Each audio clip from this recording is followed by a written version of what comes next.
we're going to look at a couple exact equations, exact cases now. One on the left, one on the right. This one's already in the A1, A2 format. 4 is omega n squared, this 4 here. This 4 equals 2 zeta omega n. So omega n in this case is going to be 2.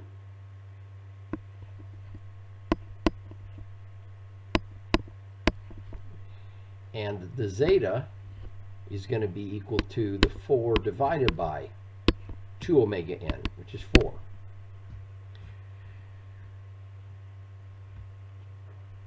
This guy here we got to change first of all.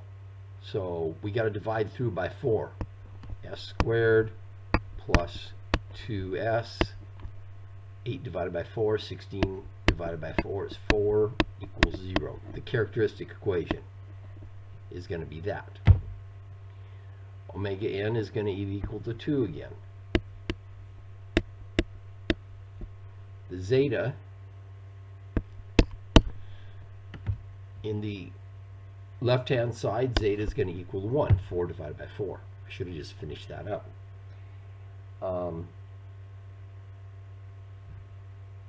This is going to be 2 divided by 4. Zeta is going to be 2 over 2 omega n, which is going to be a half.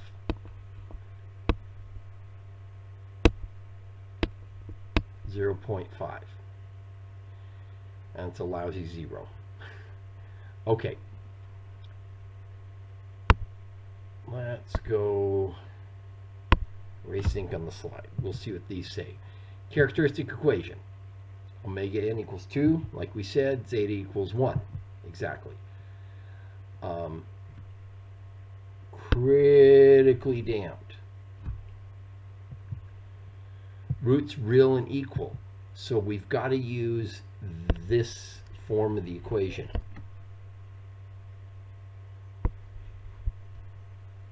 We've got the BT thing going on. Okay.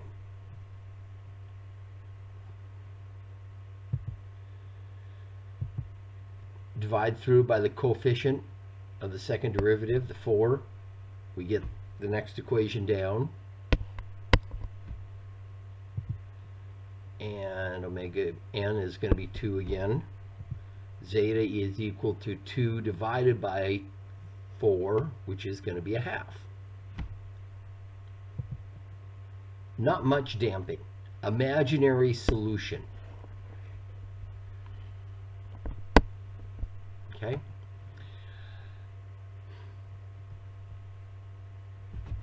So, you're going to have to go with the underdamped case. You're going to have omega n is there, it's 2. Zeta is a half. Half squared is 4.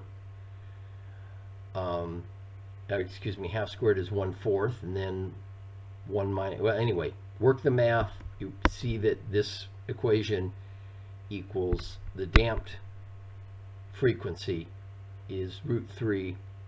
The undamped frequency is 2. They're kind of close to each other, but far enough off. And then finally, the decay factor. This is going to be the e to negative sigma t, how it decays.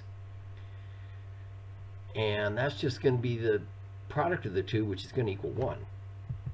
So let's go. Now, he points out omega d right there. And we get this.